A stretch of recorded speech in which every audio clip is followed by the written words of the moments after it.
Chapter 50. A little refreshing poison in your face, sir? I really hate jigsaw puzzles. Did I ever mention that?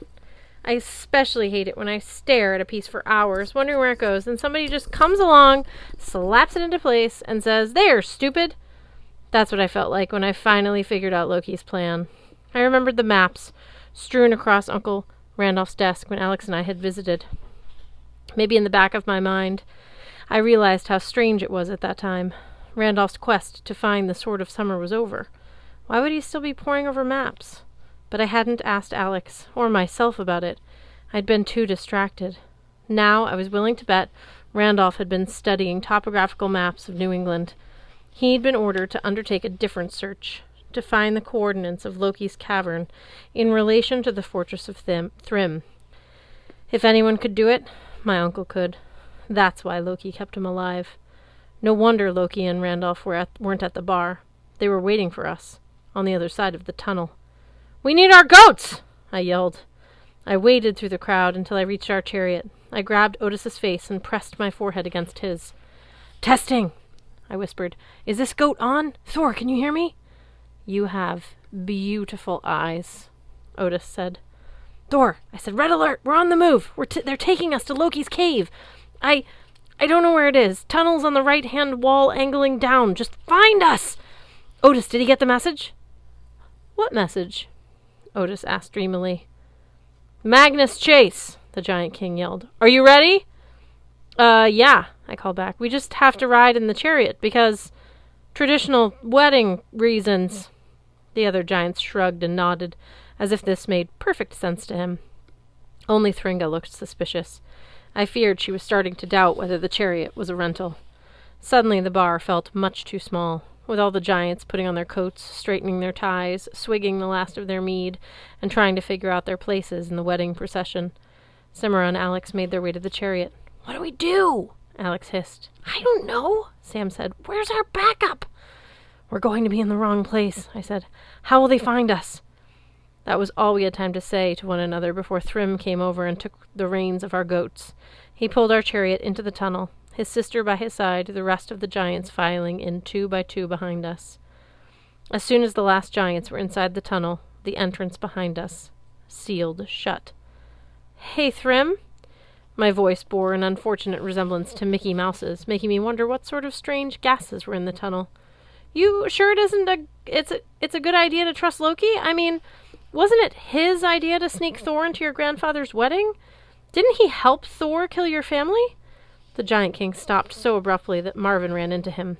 I knew I was asking an impolite question, especially on the guy's wedding day, but I was grasping for anything that might slow down the parade. Thrym turned, his eyes like wet pink diamonds in the gloom.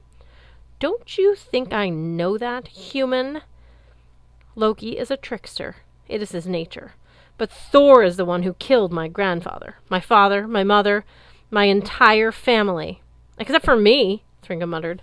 In the darkness, she glowed faintly. A 7-foot-tall apparition of ugliness. I hadn't noticed that earlier. Maybe it was an ability that Earth giants could turn off and on. Thrym ignored her. "This marriage alliance is Loki's way of apologizing, don't you see? He realizes now that the gods were always his enemies. He regrets betraying my grandfather. We will combine our forces, take over Midgard, and then storm the city of the gods itself." Behind us, the giants let loose a deafening cheer. "Kill the humans! Shut it!" Thringa yelled. "We have humans with us!" The giants murmured. Someone in the back said, "Present company accepted." "But great King Thrym," Sam said, "do you really trust Loki?" Thrym laughed. For such a big guy, he had tiny teeth. "In his cave, Loki is a prisoner. Helpless. He is inviting me there. He gave me the location. Why would he make such a gesture of trust?" His sister snorted. "Gee, I don't know, brother. Maybe because he needs an earth giant to tunnel into his place of imprisonment. Maybe he just wants to be free." I was kind of wishing Thringa was on our side, except for the fact she was a power-hungry giantess bent on revenge and murdering all humans. "We hold the power," Thrym insisted. "Loki would not dare betray us. Besides, I am the one who will open his cave. He will be grateful. As long as he honors his part of the bargain, I will gladly let him go free. And the beautiful Simra?" Thrym leered at Alex. "She is worth the risk." Under her veil, Alex squawked like a parrot. The noise was so loud, Thringa almost hit the ceiling. "What was that?" the giantess demanded. "Is the bride choking?" "No, no," Sam patted Alex's back. "That was just a nervous laugh. Simra gets uncomfortable when people compliment her." Thrym chuckled. "Then she will be uncomfortable often when she is my wife." "Oh, your majesty," Sam said. "Truer words have never been spoken." "Onward!" Thrym proceeded down the icy path. I wondered if our delay had brought our backup troops any time. Assuming we even have backup troops, could Thor still follow our progress through his goat's eyes and ears? Did he have some way to get a message to Blitz and Hearth and my Einergy hallmates from floor 19?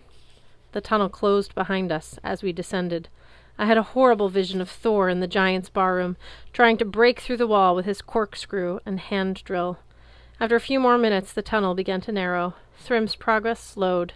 I got the feeling that the earth itself was fighting him now, trying to push him back. Maybe the Aesir had planned some sort of placed some sort of magic barrier around Loki's tomb. If so, it wasn't enough. We trudged onward and downward, though the chariot's axle now ground against the walls. Behind us, the giants walked single file. Next to me, Sam murmured softly, a chant in Arabic that I remembered from her prayers.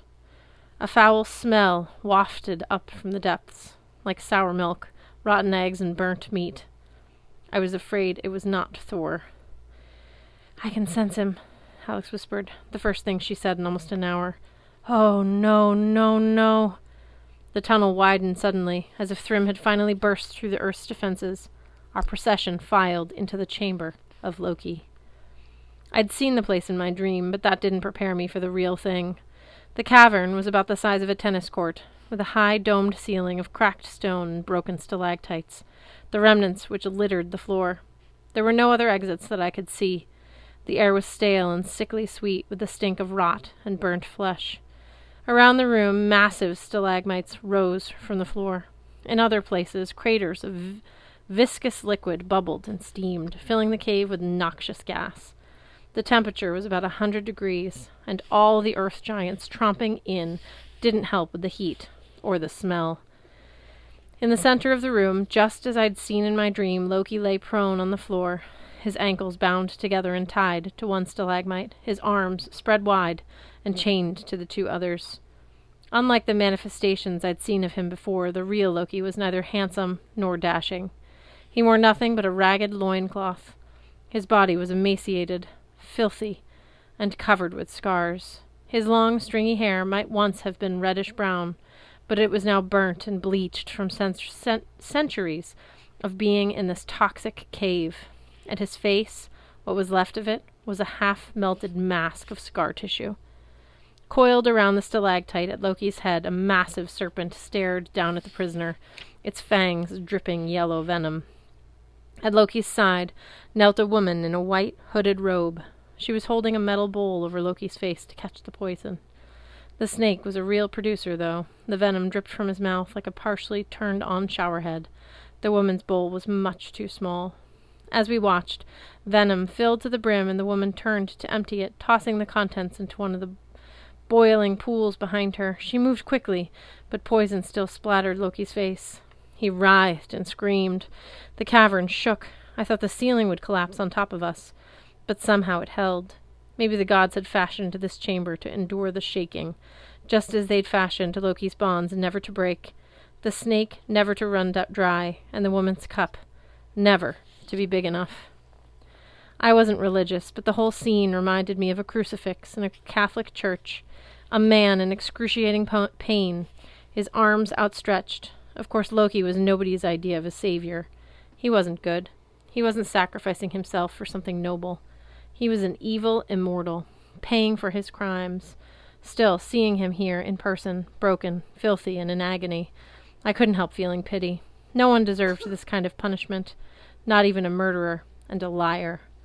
The woman in white lifted her cup again to shield his face. Loki shook the poison from his eyes. He took a ragged breath and glanced in our direction. "Welcome, Magnus Chase." He gave me a hideous grin. "I hope you'll excuse me if I don't get up." "Gods," I muttered. "Oh, no. No gods here, Loki said. They never visit. They sealed us in and left us. It's just me and my lovely wife, Sigyn. Say hello, Sigyn. The woman in white looked up. Under her hood, her face was so emaciated she might have been a draugr. Her eyes were solid red, her expression blank. Blood-red tears streamed down her leathery face. Oh, that's right. Loki's voice was even more acidic than the air. Sigyn hasn't spoken in 1,000 years. Ever since the Aesir, in their infinite wisdom, butchered our sons and abandoned us here to suffer for eternity. But where are my manners? This is a happy occasion. How are you, Thrym, son of Thrym, son of Thrym, son of Thrym? The king didn't look so well. He kept swallowing, like his nachos weren't staying down. Hello, Loki. It's actually just 3 Thryms, and I'm ready to seal our alliance with marriage. Yes, of course. Magnus, you've brought the Skofnug sword. It was a statement, not a question. He spoke with such authority I had to resist the urge to unsling the blade and show it to him. We have it, I said. First things first. We want to see the hammer. Loki laughed, a wet gurgling sound. First, let's make sure the bride is actually the bride. Come here, my dear Simra. Let me see your face. Both girls lurched toward him like they were being pulled with ropes. My pulse throbbed against the collar of my tucked shirt. I should have considered that Loki would check under the girls' veils. He was, after all, the god of deception. Despite Alex's assurances that she could resist Loki's orders, she staggered forward, just like Simra. I wondered how fast I could get out my sword, how many giants I could kill. I wondered if Otis and Marvin would be any good in a fight. Probably too much to hope for. That they were trained in goat foo. There we are, Loki said. Now let's have the bride lift her veil, eh? Just to make sure everyone's playing fairly. Alex's hands jerked up like they were on a Mariette strings. She began to lift her veil. The cave was silent, except for the bubbling of hot springs and constant drip of poison into Sigyn's cup. Alex pushed her veil back over her head, revealing Simra's face. For a second, I panicked. Had the girls somehow switched places? Then I realized, I don't know how, maybe something in her eyes, that Alex was still Alex. She shape-shifted to look like Sam, but whether or not it would fool Loki... I curled my fingers around my pendant. The silence was long enough for me to begin mentally composing my will. Well, Loki said at first, I admit, I'm surprised. You actually followed orders. Good girl. I suppose that means your maid of honor is... Sigyn's cup slipped, sloshing poison into Loki's face. The god screamed and writhed in his bonds. The girls quickly retreated. Sigyn righted her bowl. She tried to wipe the venom from Loki's eyes with her sleeve, but that only made him scream more. Her hem came away smoking and full of holes. Stupid woman! Loki wailed. For a moment, Sigyn seemed to meet my gaze, though it was hard to be sure with those solid red eyes. Her expression didn't change. The tears kept flowing. But I wondered if she had spilled that poison on purpose. I didn't know why she would. As far as I knew, she'd been kneeling at her husband's side faithfully for centuries. Still, it seemed an oddly timed mistake. Thringa cleared her throat, a beautiful sound, like a chainsaw cutting through mud. You asked about the maid of honor, Lord Loki? She says her name is Prudence. Loki cackled, still trying to blink the poison from his eyes. I'm sure she did. Her real name is Alex Fierro, and I told her not to come today. But no matter. Let us proceed. Thringa, have you brought the special guest I requested? The giantess curled her inky-stained lips. She brought out the chestnut she'd been tossing around earlier. Your special guest is a nut? I asked. Loki laughed hoarsely. You could say that. Go on, Thringa. Thringa stuck her thumbnail into the shell and cracked the nut open. She tossed it to the floor, and something small and dark rolled out. Not the meat of a chestnut, but a tiny human form. It grew in size until a stout man stood before me, his rippling black tuxedo... rumpled black tuxedo dusted with plant chafe, his cheek marked with a ghastly burn scar in the shape of a hand. Whatever optimism I'd been holding on to shed faster than Sif's golden hair. Uncle Randolph. Hello, Magnus, he said, his face contorted with misery. Please, my boy, give me the Skofnug blade.